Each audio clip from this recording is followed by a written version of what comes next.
Kamusta mga ate, kuya, beshi? Si Chari po ito mula sa The Sun, Moon, Stars, PH Tarot. Ipapaalam ko lang po na ito po ay isang general read o pangkahalatang pagbabasa at maaring hindi lahat ay magtugma sa inyong sitwasyon. I-check din nyo ang inyong Moon, Rising at Venus sign. Baka doon mas tumugma ang read para sa inyo. At kung ang mensahe ay tama sa inyo, paki-like lang po at mag-subscribe kung hindi pa ninyo ito ginagawa. Okay, mag-umpisa na po tayo.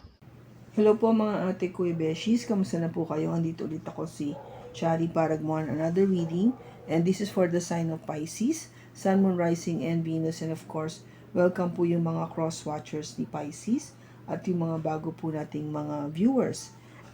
Binabati ko po kayo Pisces ng isang Happy New Year, Happy 2024 at naging masaya at masagana po sana ang inyong selebrasyon saan man kayong parte ng mundo. Pinagdarasal ko po na maging abundant po o maging masagana ang inyong buong taon ng 2024, okay? So, tingnan natin kung ano yung mensahe para sa'yo, Pisces, itong January 2024.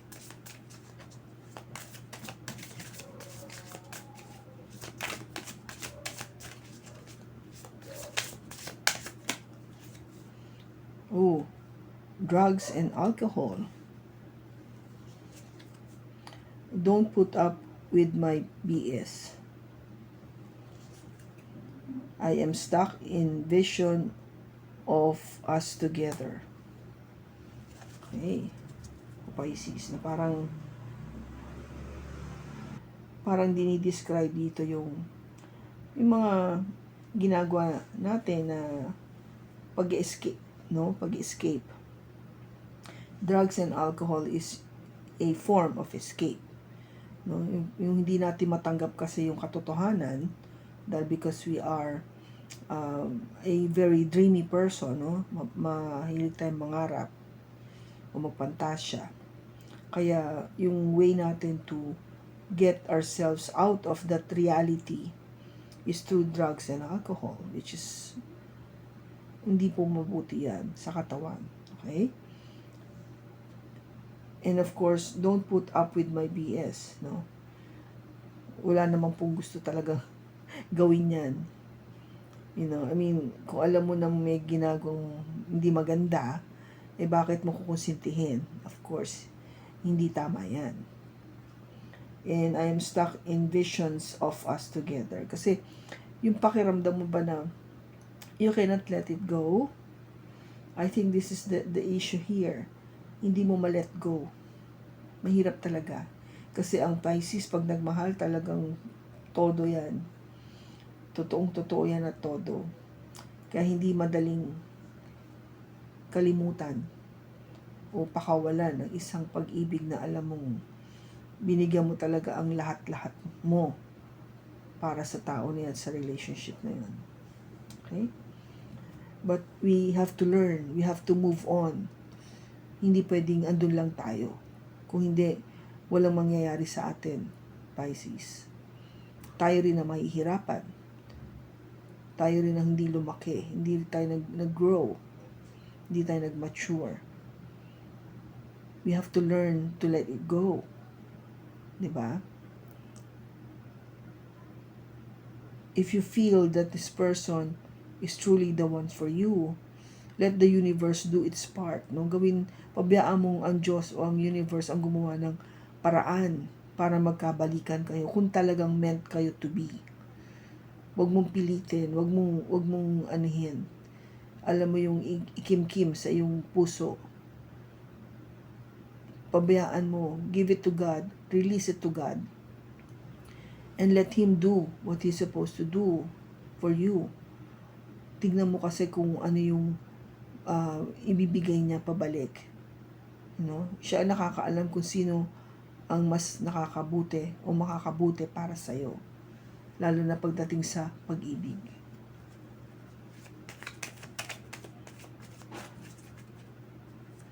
Tingnan natin sa tarot kung ano yung message. nasabi ko to sa, I think, sa zodiac sign ng Virgo. Ang tao, kung bakit nawawala sa ating buhay, Pisces, is because alam ni God na hindi ito yung nararapat para sa atin. The reason that we separate or split with that person is because he is not the one for us. Hindi yun ang para sa atin. May isa pang dadating na mas okay o mas compatible para sa'yo. Kaya yun yung intayin mo.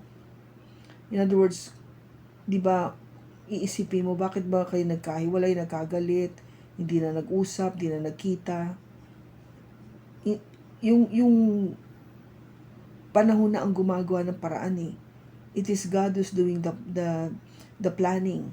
Kung bakit hindi na kayo nagkita, hindi na kayo nag-usap, hindi na kayo alam mo yung bigla na lang siyang ginost ka niya, whatever, kung ano man yung sitwasyon nyo.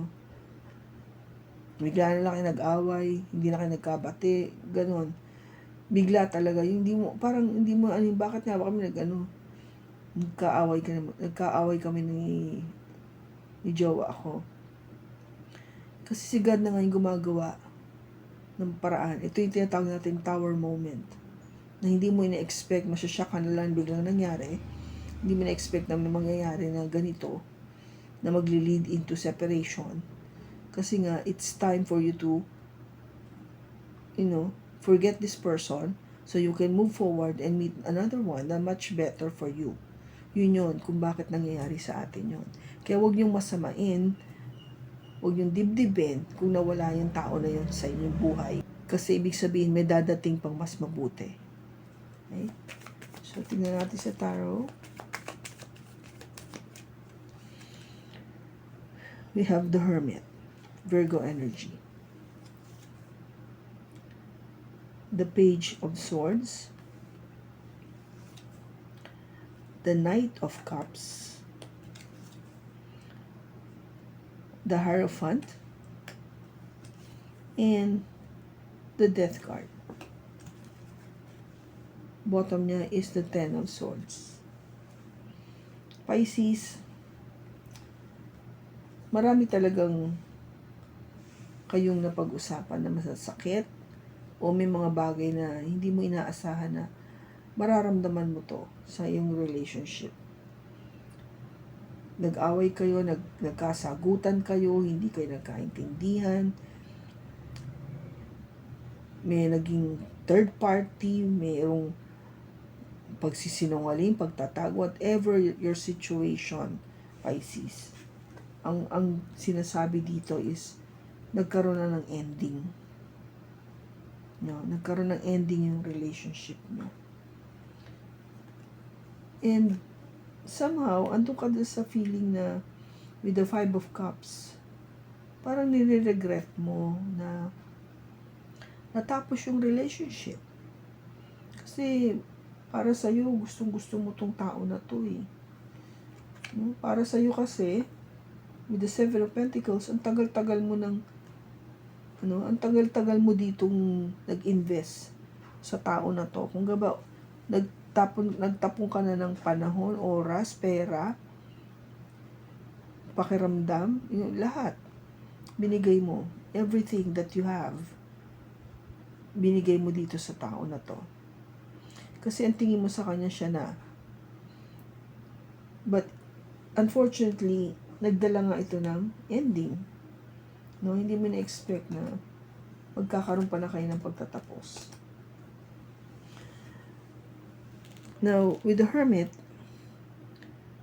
yung nakaraan mo kasi, maybe you're dealing with a Virgo, matagal mo talaga itong pinag-isipan, itong tao na to. Na, oo, meron akong pagmamahal. Oo, na talagang siya na nga. And I think this person is also thinking about you. Constantly. Kahit na sabihin natin wala na kayong communication ngayon, naiisip ka pa rin niya. And nagmumuni-muni siya, no? That this is what's happening noon. And maybe up to now, no? Depende sa kanya. I think this person didn't stop looking for you or searching for you. Kasi lalo na kung wala kang communication, your person is trying to find out ways to communicate with you. You know, with the Page of Swords.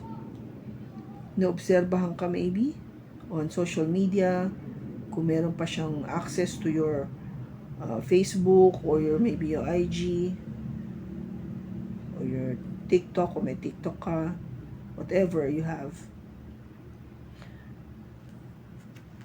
Kasi I think your person is still interested, no? Andun pa rin yung interest, andun pa rin yung love. Wanted to find out kung how you doing. And yung plano kasi niya is to approach you, no? Lapitan ka, kausapin ka. Maybe give something, a gift to you, no? As a peace offering. Maybe to say sorry kung nagkamali siya. And talk about starting all over again. But the thing is, yung intention niya is to clear his or her name sa'yo. Maging maayos kayo muli.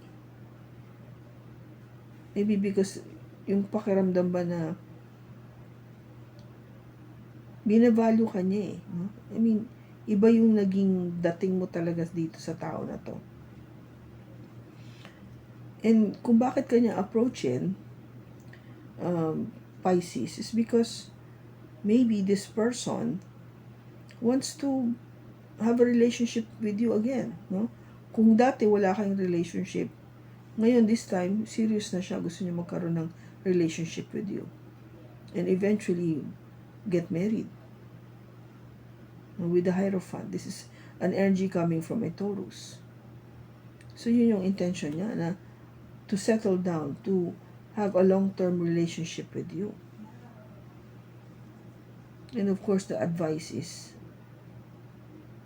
you need to transform. There should be a change. Kailangan magkaroon ng pagbabago dito sa relationship para to move forward. At yung pakiramdam na hindi na ma-stuck sa'yo. Yung alam mo, yung kung meron ka kasing Pisces na before, na person na naiisip mo, you have to take that off. If this message is for this person, itong Virgo, then maybe your intuition is really telling you na kami talaga siguro, kaya hindi ko siya maalis sa aking isipan. You know, if this message is really pertaining to this person, your person from the past. Ang ano kasi is, maybe you're both into drugs and alcohol. Yun yung masamang part dun eh. Yung tendency kasi na you know, to escape nga, para maalis, o yung tipong hindi mo maramdaman yung loneliness, yung pain. Kaya nag-i-indulge ka dito sa ganitong klaseng bisyo, which is not good for your health. So you take it easy, Pisces. You take it easy. Huwag masyadong maging emotional, huwag masyadong ma-depress. It is not good. Now, tignan natin. Bakit andito yung Hermit? Bakit andito yung Hermit? We have the Nine of Pentacles, the Fool, and the Seven of Wands. Ngayon, ano ba pinag-iisipan mabuti? To stay single? But you wanted to take that leap of faith para mawala na yung ibaba yung defenses mo, no? For you not to be overprotective of your heart. You want to really take that risk, no? Ipakita, baka sakali na ako na, sige, i-approach ko tong taong to. Total matagal ko na ito pinag-isipan and I really wanted to express myself to Pisces. Para this time, talagang masabi ko na yung gusto kong sabihin. Malaman niya na yung dapat niyang malaman.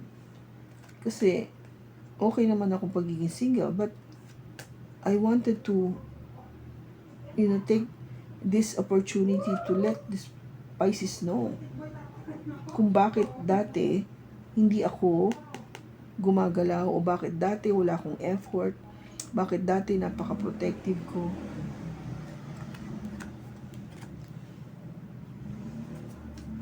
No, bakit andito yung Page of Swords? We have the Ace of Wands, the Queen of Pentacles, and the Lovers. Now, kahit sabihin natin hindi na kayo nag-uusap o walang communication, but your person is still looking at your social media, chine-check ka niya every now and then just to see how you are doing. Kasi gusto nga niya magkaroon ng new beginning. Something very passionate. Something that is very stable with the Queen of Pentacles, which is you, which is an earth sign, Taurus, Virgo, or Capricorn nga. Somebody na mag-o-offer ng stability and to be your lover. This is an energy coming from a Gemini. No? Because your person, if you're dealing with an earth sign, has already made a decision pagdating dito sa relationship na to. Your person wanted to have a new passionate new beginning with you. Kaya, tinitignan-tignan niya yung social media mo kasi gusto niyang malaman kung paano diskarte yung gagawin niya sa'yo. Now, bakit andito yung Knight of Cups? Bakit andito yung Knight of Cups? We have the Knight of Swords, the Four of Pentacles, and the Seven of Cups.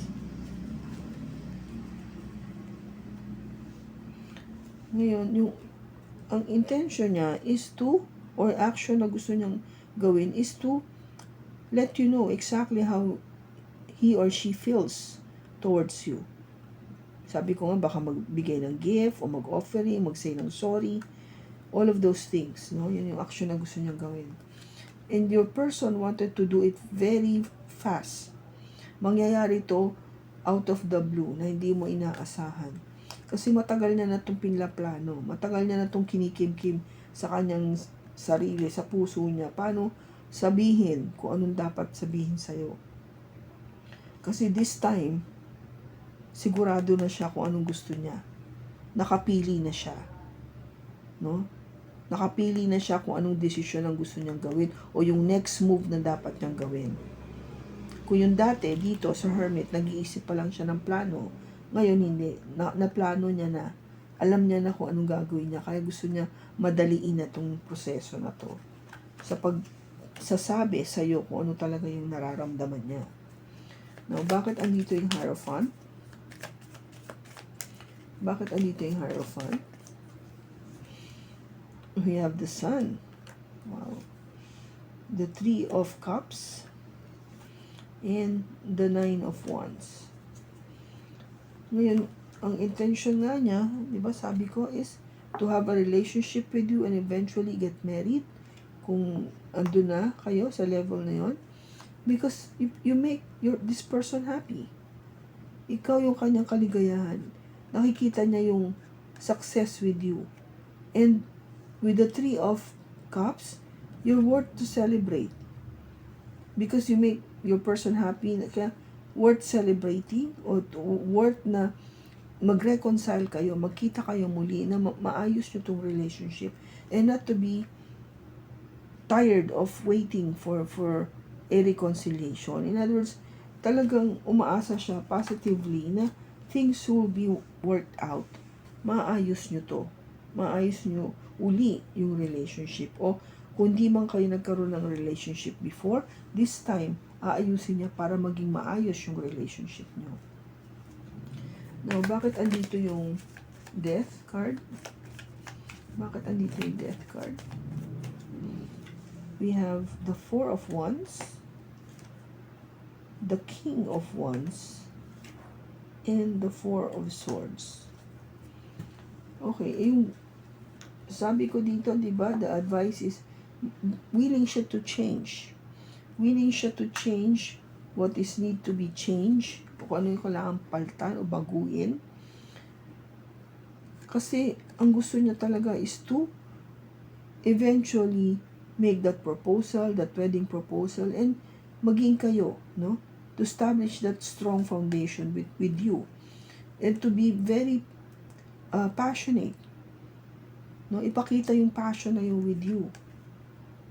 And yung Four of Swords dito is yung hindi na to be at peace with this whole relationship.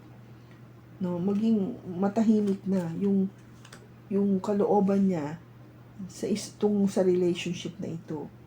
Kasi nga ang gusto niya is yung pagbabago na yun, sana ito na yung maidulot, no, na sa relationship nyo. Pag nagbago na, pag nagkaroon na ng pagbabago, magkaroon ng katahimikan, peace, excitement, and fun.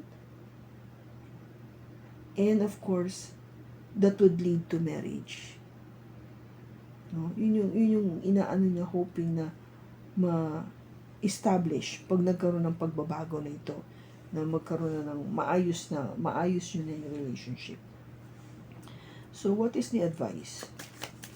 Ano yung advice natin kay Pisces? Ayay. Okay, we have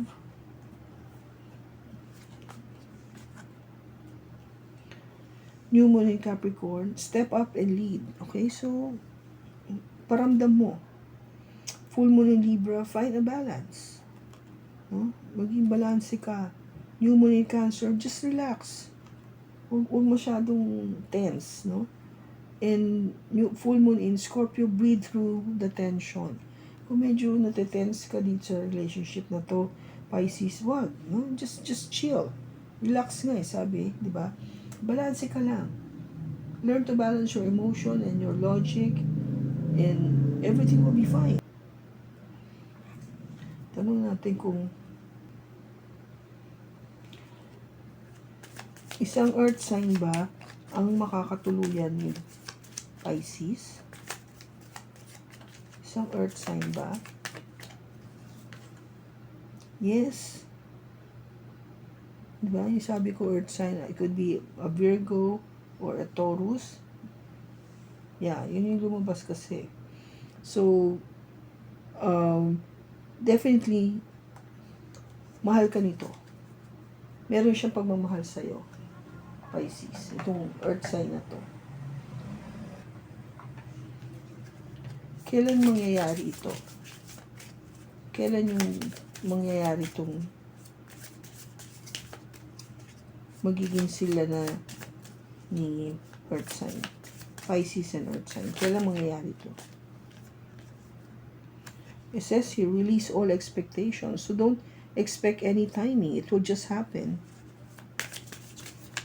Only one more.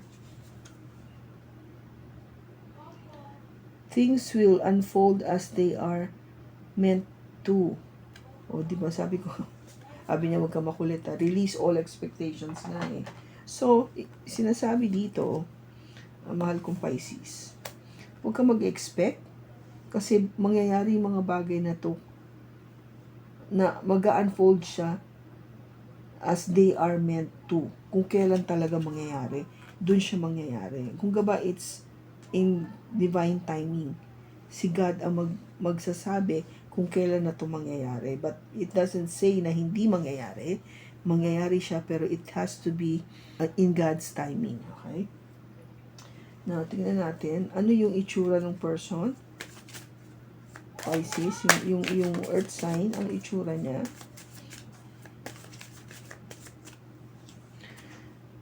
Mahaba ang buhok. Mahilig mamasyal. Mabait. Kulot ang buhok. Mahaba na kulot pa. Mahiyain. At madaldal or talkative.